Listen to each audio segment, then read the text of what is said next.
Olá! O vídeo a seguir é um capítulo do livro As 6 Lições de Ludwig von Mises. Deixarei esse QR Code aqui na tela caso você queira fazer uma doação via Lightning Network para me ajudar a trazer mais vídeos como esse aqui no canal. Agora fique com o vídeo. Estou em Buenos Aires a convite do Centro de Difusão de la Economia Libre. Que vem a ser economia livre? Que significa esse sistema de liberdade econômica? A resposta é simples. É a economia de mercado. É o sistema em que a cooperação dos indivíduos na divisão social do trabalho se realiza pelo mercado. E esse mercado não é um lugar. É um processo. É a forma pela qual, ao vender e comprar, ao produzir e consumir, as pessoas estão contribuindo para o funcionamento global da sociedade. Quando falamos desse sistema de organização econômica, a economia de mercado, empregamos a expressão liberdade econômica. Frequentemente as pessoas se equivocam quanto ao seu significado, supondo que liberdade econômica seja algo inteiramente dissociado de outras liberdades, e que estas outras liberdades, que reputam mais importantes, possam ser preservadas mesmo na ausência de liberdade econômica.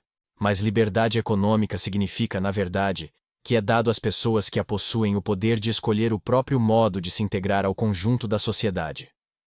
A pessoa tem o direito de escolher sua carreira. Tem liberdade para fazer o que quer. É óbvio que não compreendemos liberdade no sentido que hoje tantos atribuem à palavra. O que queremos dizer é antes que, através da liberdade econômica, o homem é libertado das condições naturais. Nada há na natureza que possa ser chamado de liberdade. Há apenas a regularidade das leis naturais, a que o homem é obrigado a obedecer para alcançar qualquer coisa. Quando se trata de seres humanos, atribuímos à palavra liberdade o significado exclusivo de liberdade na sociedade. Não obstante, muitos consideram que as liberdades sociais são independentes umas das outras. Os que hoje se intitulam liberais têm reivindicado programas que são exatamente o oposto das políticas que os liberais do século XIX defendiam em seus programas liberais. Os pretensos liberais de nossos dias sustentam a ideia muito difundida de que as liberdades de expressão, de pensamento, de imprensa, de culto, de encarceramento sem julgamento podem, todas elas, ser preservadas mesmo na ausência do que se conhece como liberdade econômica. Não se dão conta de que, num sistema desprovido de mercado em que o governo determina tudo, todas essas outras liberdades são ilusórias, ainda que postas em forma de lei e inscritas na Constituição. Os pretensos liberais de nossos dias sustentam a ideia muito difundida de que as liberdades de expressão, de pensamento, de imprensa, de culto, de encarceramento sem julgamento, podem todas elas ser preservadas mesmo na ausência do que se conhece como liberdade econômica. Não se dão conta de que, num sistema desprovido de mercado, em que o governo determina tudo, todas essas outras liberdades são ilusórias, ainda que postas em forma de lei e inscritas na Constituição. Num sistema socialista é diferente. As carreiras são decididas por decreto do governo. Este pode ordenar às pessoas que não lhe sejam gratas, àquelas cuja presença não lhe pareça conveniente em determinadas regiões, que se mudem para outras regiões e outros lugares. E sempre há como justificar e explicar semelhante procedimento. Declara-se que o plano governamental exige a presença desse eminente cidadão a 5.000 milhas de distância do local onde ele estava sendo ou poderia ser incômodo aos detentores do poder. É verdade que a liberdade possível numa economia de mercado não é uma liberdade perfeita no sentido metafísico. Mas a liberdade perfeita não existe. É só no âmbito da sociedade que a liberdade tem algum significado. Os pensadores que desenvolveram, no século XVIII, a ideia da lei natural, sobretudo Jean-Jacques Rousseau, acreditavam que um dia, num passado remoto, os homens haviam desfrutado de algo chamado liberdade natural.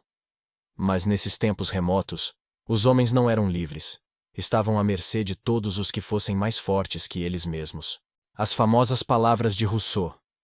O homem nasceu livre e se encontra acorrentado em toda parte. Talvez soem bem, mas na verdade, o homem não nasceu livre. Nasceu como uma frágil criança de peito.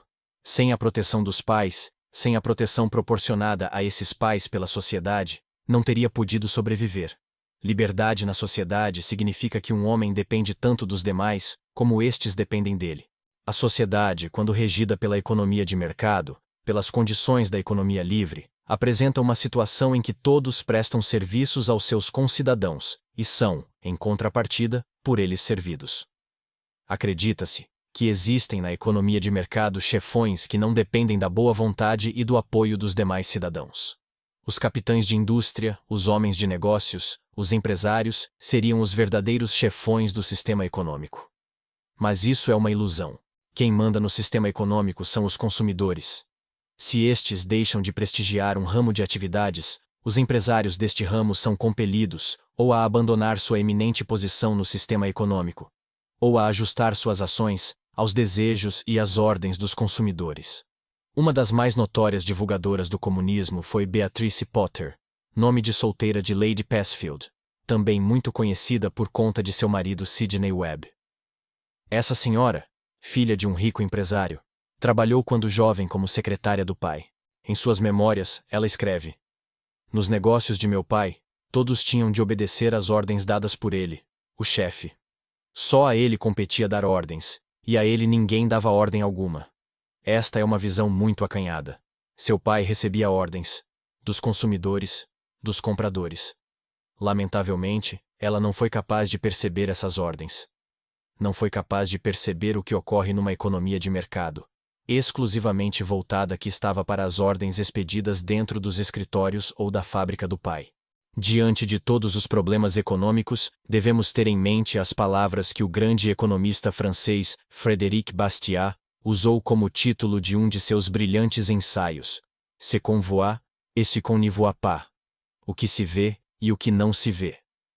Para compreender como funciona um sistema econômico, temos de levar em conta não só o que pode ser visto, mas também o que não pode ser diretamente percebido.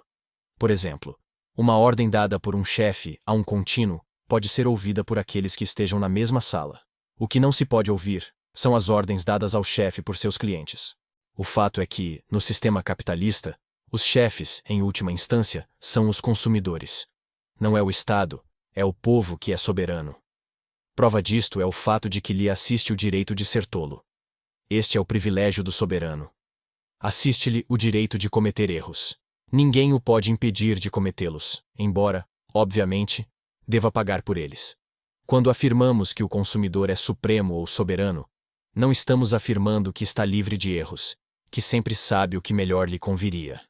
Muitas vezes, os consumidores compram ou consomem artigos que não deviam comprar ou consumir. Mas a ideia de que uma forma capitalista de governo pode impedir, através de um controle sobre o que as pessoas consomem, que elas se prejudiquem, é falsa.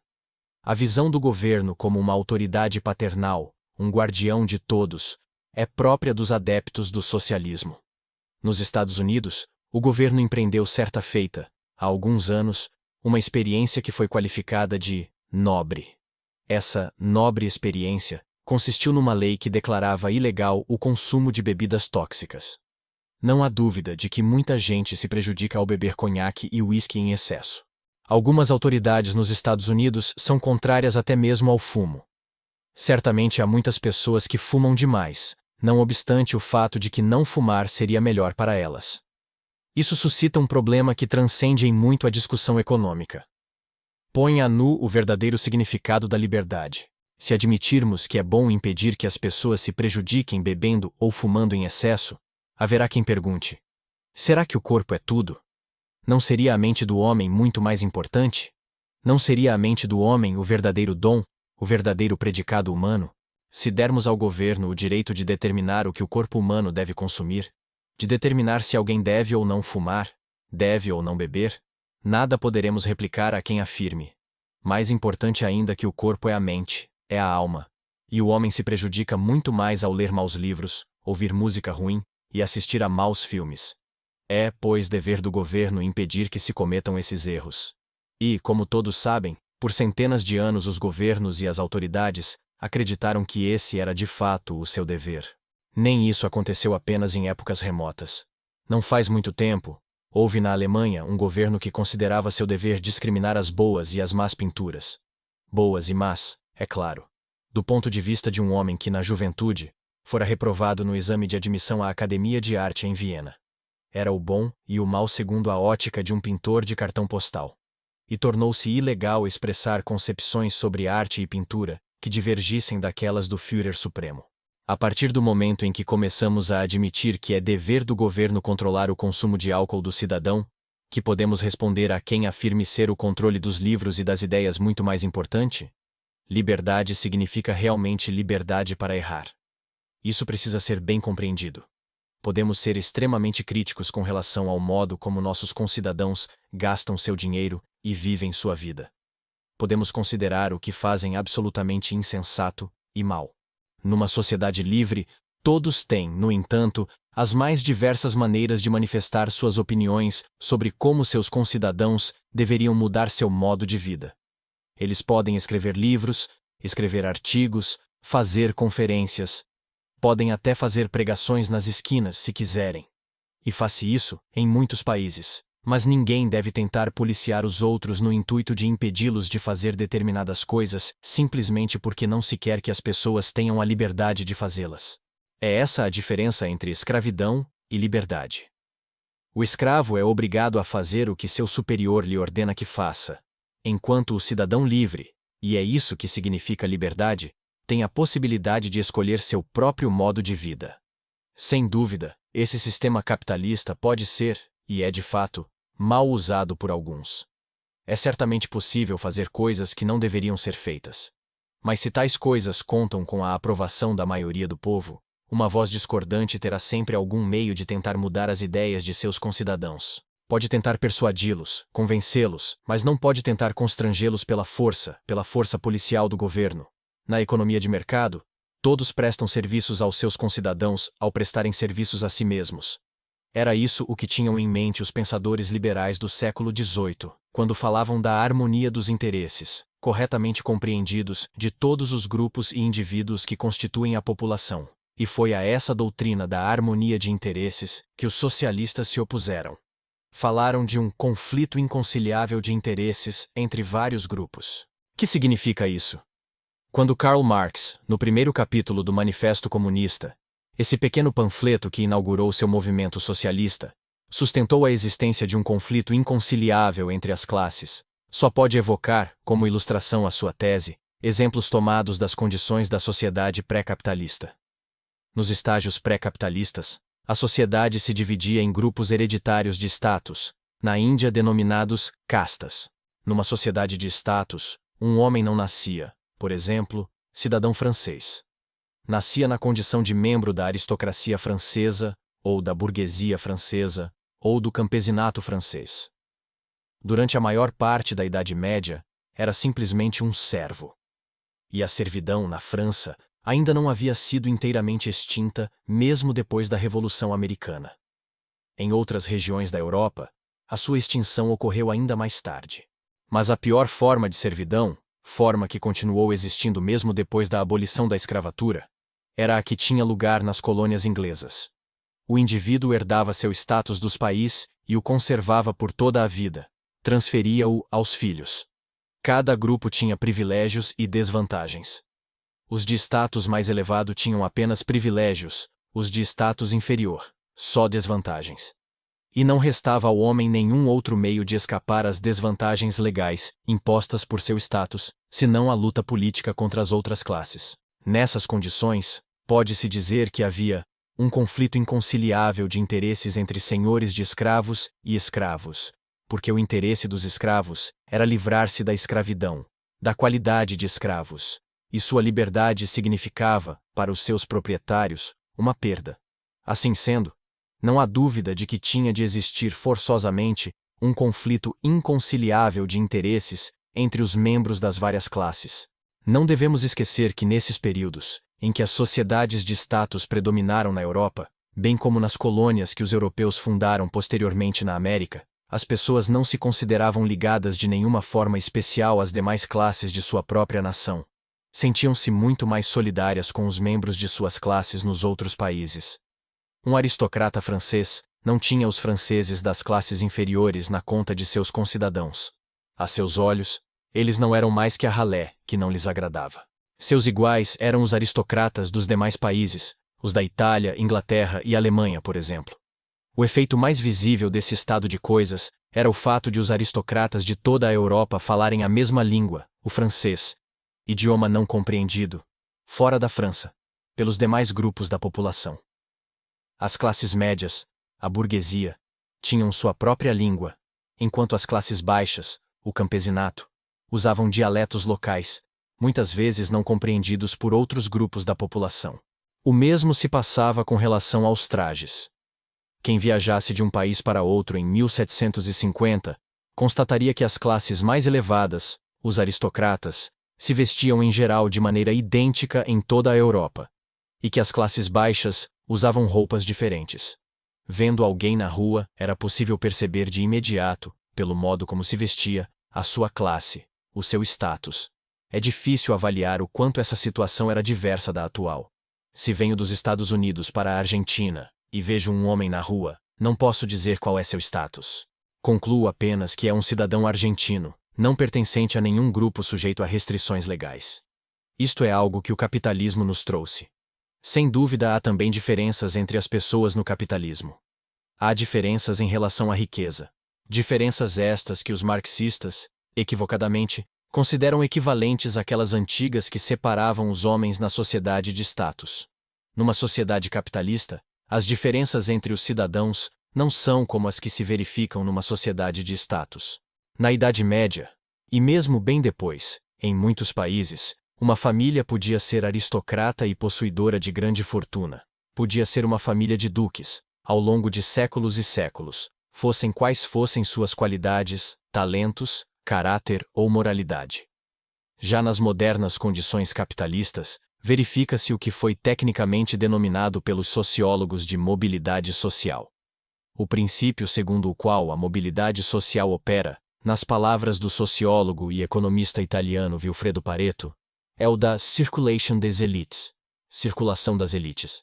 Isso significa que haverá sempre no topo da escada social pessoas ricas, politicamente importantes, mas essas pessoas, essas elites, estão em contínua mudança. Isto se aplica perfeitamente a uma sociedade capitalista. Não se aplicaria a uma sociedade pré-capitalista de status. As famílias consideradas as grandes famílias aristocráticas da Europa permanecem as mesmas até hoje, ou melhor, são formadas hoje pelos descendentes de famílias que constituíam a nata na Europa, há 8, 10 ou mais séculos. Os Capetos de Bourbon, que por um longo período dominaram a Argentina, já eram uma casa real desde o século X. Reinavam sobre o território hoje chamado Île-de-France, ampliando seu reino a cada geração. Mas numa sociedade capitalista, há uma contínua mobilidade. Pobres que enriquecem e descendentes de gente rica que perdem a fortuna e se tornam pobres. Vi hoje, numa livraria de uma rua do centro de Buenos Aires, a biografia de um homem que viveu na Europa do século XIX e que foi tão eminente, tão importante, tão representativo dos altos negócios europeus naquela época, que até hoje, aqui neste país tão distante da Europa, encontram-se à venda exemplares da história de sua vida. Tive a oportunidade de conhecer o neto desse homem.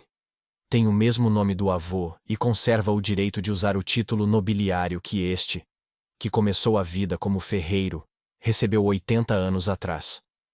Hoje esse seu neto é um fotógrafo pobre na cidade de Nova York. Outras pessoas, pobres à época em que o avô desse fotógrafo se tornou um dos maiores industriais da Europa, são hoje capitães de indústria.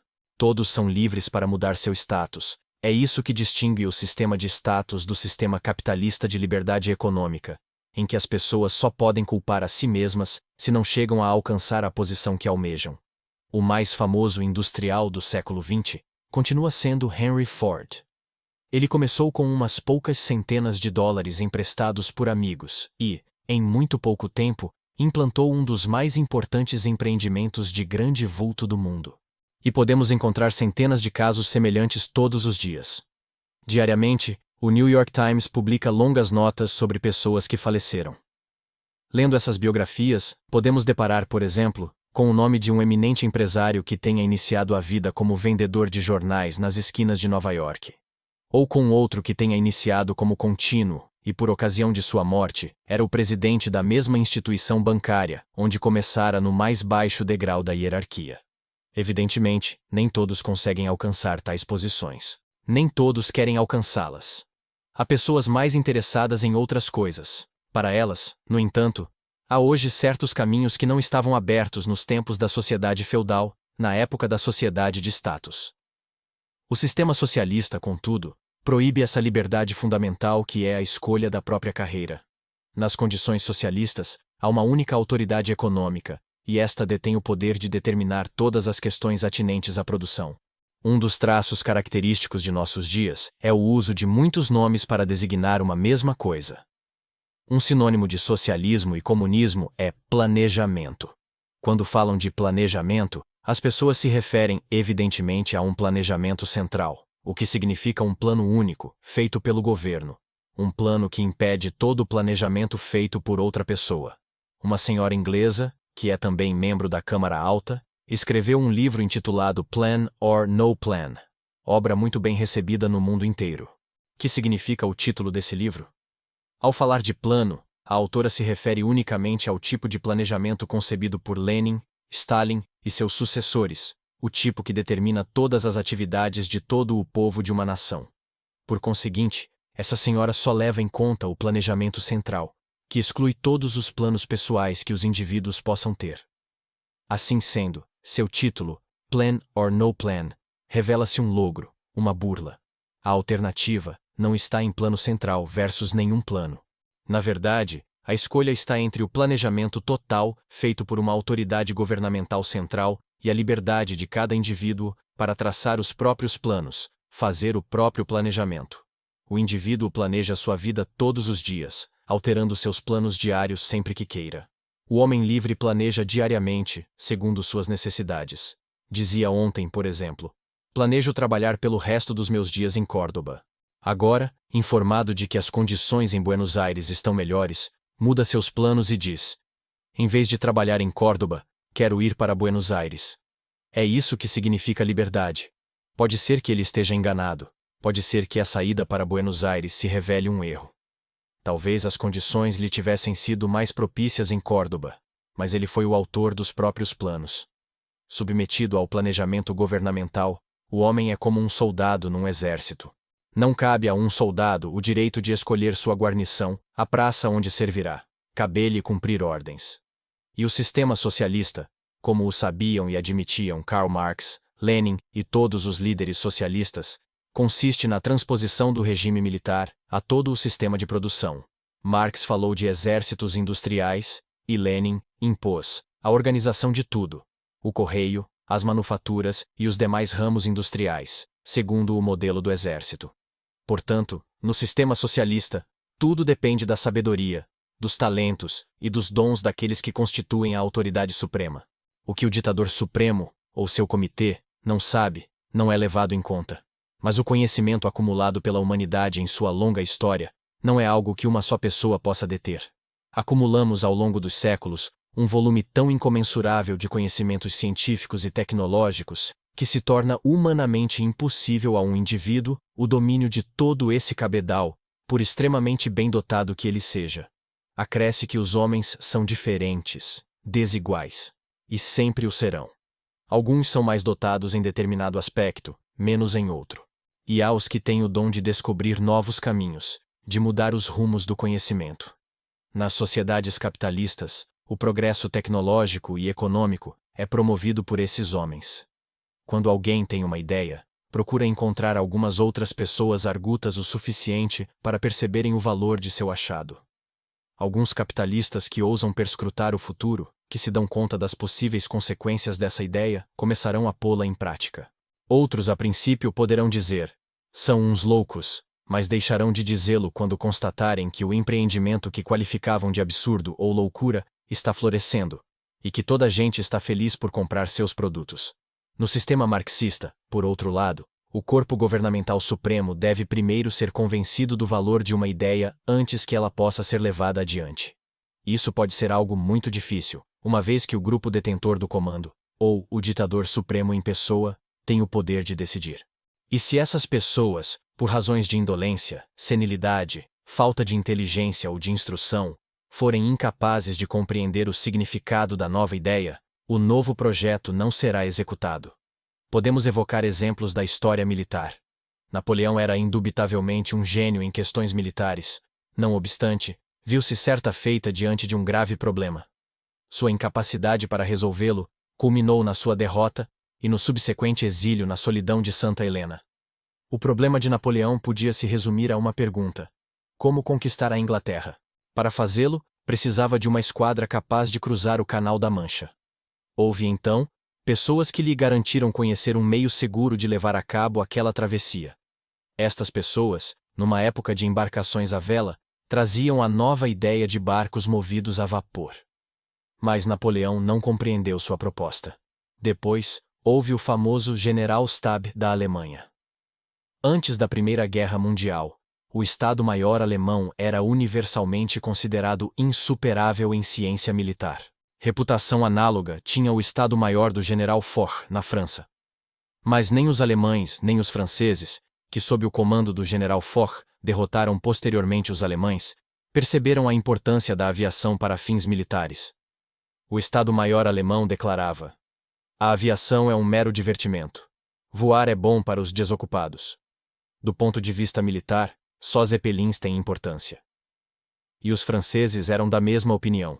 Mais tarde, no intervalo entre as duas guerras mundiais, nos Estados Unidos, um general se convenceu de que a aviação seria de extrema importância na guerra que se aproximava. Mas todos os peritos do país pensavam o contrário.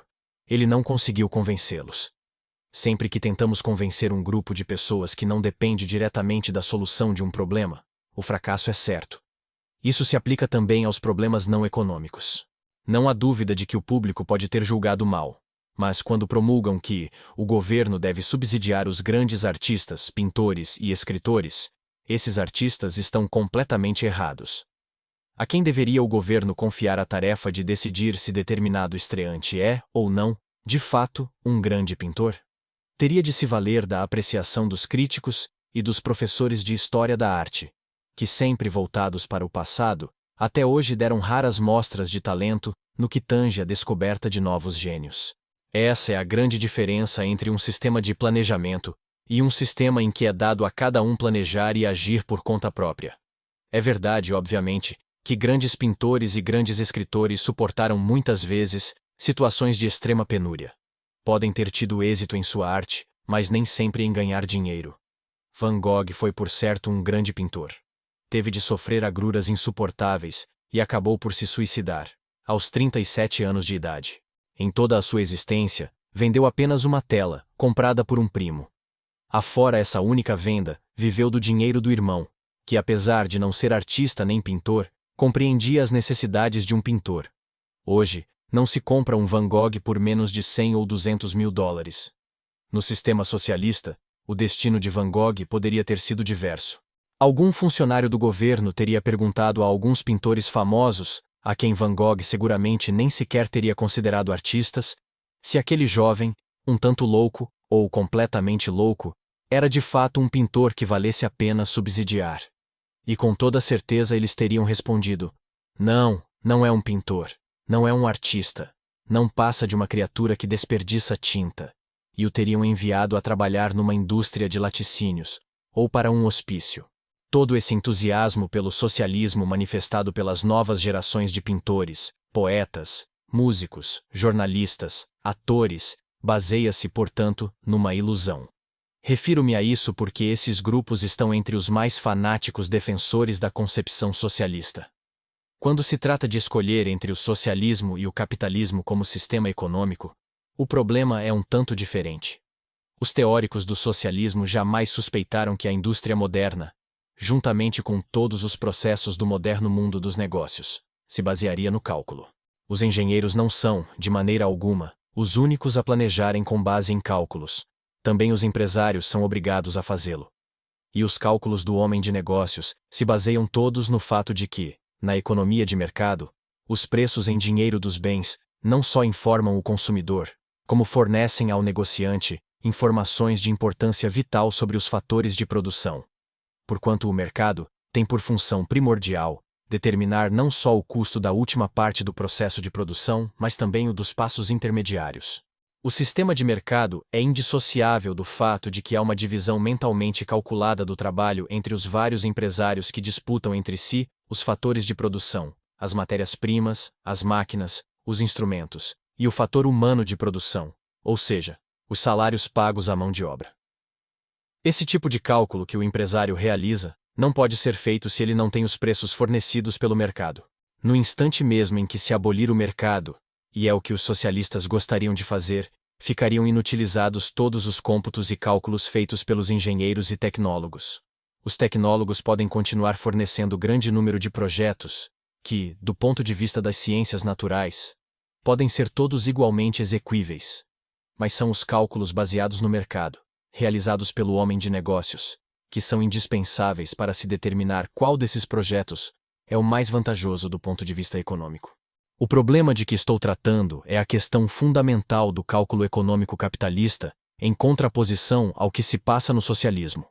O fato é que o cálculo econômico, e por conseguinte todo o planejamento tecnológico, só é possível quando existem preços em dinheiro, não só para bens de consumo como para os fatores de produção.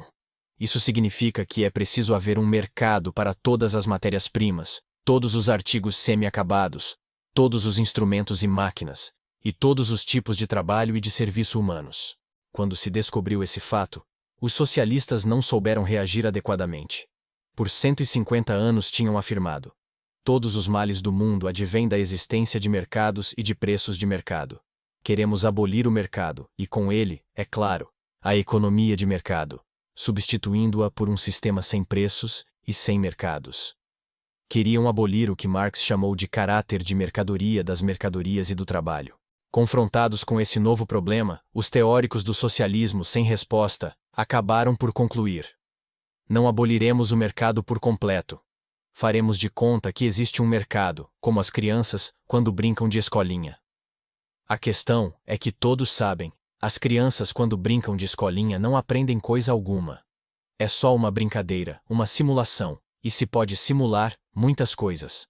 Este é um problema muito difícil e complexo, e para analisá-lo em toda a sua amplitude, seria necessário um pouco mais de tempo do que o que tenho aqui. Explanei-o em detalhes em meus escritos. Em 6 palestras, não posso empreender uma análise de todos os seus aspectos. Assim sendo, quero sugerir-lhes, caso estejam interessados no problema básico de impossibilidade do cálculo e do planejamento no socialismo, a leitura de meu livro Ação Humana, encontrável em espanhol em excelente tradução. Mas leiam também outros livros, como o do economista norueguês Trygve Hoff, que escreveu sobre o cálculo econômico. E se não quiserem ser unilaterais, recomendo a leitura do livro socialista mais respeitado sobre o assunto, da autoria do eminente economista polonês Oskar Lange, que foi por algum tempo professor numa universidade americana, tornou-se depois embaixador da Polônia, voltando posteriormente para o seu país. Provavelmente me perguntarão: e a Rússia? Como enfrentam os russos esse problema? Nesse caso, a questão muda de figura. Os russos gerem seu sistema socialista no âmbito de um mundo em que existem preços para todos os fatores de produção, para todas as matérias-primas, para tudo. Por conseguinte, podem utilizar, em seu planejamento, os preços do mercado mundial. E, visto que há certas diferenças entre as condições reinantes na Rússia e as reinantes nos Estados Unidos, frequentemente, o resultado é que, para os russos, parece justificável e aconselhável, de seu ponto de vista econômico, algo que, para os americanos, absolutamente não se justificaria economicamente. A experiência soviética, ou experimento, como foi chamada, não prova coisa alguma. Nada revela sobre o problema fundamental do socialismo, o problema do cálculo. Mas teríamos razões para caracterizá-la como experiência? Não creio que, no campo da ação humana e da economia, possamos ter algo que se assemelhe a um experimento científico. Não se pode fazer experimentos de laboratório no campo da ação humana, porque um experimento científico requer a réplica de um mesmo procedimento sob diversas condições, ou a manutenção das mesmas condições, acompanhada da criação de talvez um único fator. Por exemplo, se injetarmos num animal canceroso um medicamento experimental, o resultado pode ser o desaparecimento do câncer. Poderemos testar isso com vários animais da mesma raça, portadores da mesma doença. Se tratarmos parte deles com um novo método e não tratarmos outros, poderemos comparar os resultados. Ora, nada disso é viável no campo da ação humana. Não há experimentos de laboratório nesse plano. A chamada experiência soviética mostra tão somente que o padrão de vida na Rússia soviética é incomparavelmente inferior ao padrão alcançado pelo país mundialmente reputado o paradigma do capitalismo, os Estados Unidos. Se dissermos isto a um socialista, ele certamente contestará: as coisas na Rússia estão correndo maravilhosamente bem. E nós responderemos: podem estar maravilhosas, mas o padrão de vida é, em média, muito baixo. Então ele retrucará: sim, mas lembre o quanto os russos sofreram com os czares e a terrível guerra que tivemos de enfrentar. Não quero discutir se esta é ou não uma explicação correta, mas quando se nega que as condições tenham sido as mesmas, nega-se ao mesmo tempo que tenha havido uma experiência. O que se deveria afirmar, e seria muito mais correto, é: o socialismo na Rússia não ocasionou, em média, uma melhoria das condições do homem comparável à melhoria de condições verificada, no mesmo período, nos Estados Unidos. Nos Estados Unidos, quase toda semana tem-se notícia de um novo invento, de um aperfeiçoamento. Muitos aperfeiçoamentos foram gerados no mundo empresarial, porque milhares e milhares de industriais estão empenhados, noite e dia, em descobrir algum novo produto que satisfaça o consumidor, ou seja de produção menos dispendiosa, ou seja melhor e menos oneroso que os produtos já existentes. Não é o altruísmo que os move. É seu desejo de ganhar dinheiro. E o efeito foi que o padrão de vida se elevou, nos Estados Unidos, a níveis quase miraculosos quando confrontados às condições reinantes há 50 ou 100 anos atrás. Mas na Rússia soviética, onde esse sistema não vigora, não se verifica um desenvolvimento comparável. Assim, os que nos recomendam a adoção do sistema soviético estão inteiramente equivocados. Há mais uma coisa a ser mencionada. O consumidor americano, o indivíduo, é tanto um comprador como um patrão. Ao sair de uma loja nos Estados Unidos, é comum vermos um cartaz com os seguintes dizeres: gratos pela preferência. Volte sempre. Mas ao entrarmos numa loja de um país totalitário, seja a Rússia de hoje, seja a Alemanha de Hitler, o gerente nos dirá: agradeça ao grande líder que lhe está proporcionando isso. Nos países socialistas, ao invés de ser o vendedor, é o comprador que deve ficar agradecido. Não é o cidadão quem manda. Quem manda é o Comitê Central, o Gabinete Central. Estes comitês, os líderes, os ditadores, são supremos. Ao povo cabe simplesmente obedecer-lhes. Bom, e esse foi o vídeo de hoje. Caso você queira ajudar o canal, mande uma doação através desse QR Code, via Lightning Network, para me ajudar a trazer mais vídeos como esse. Até o próximo vídeo.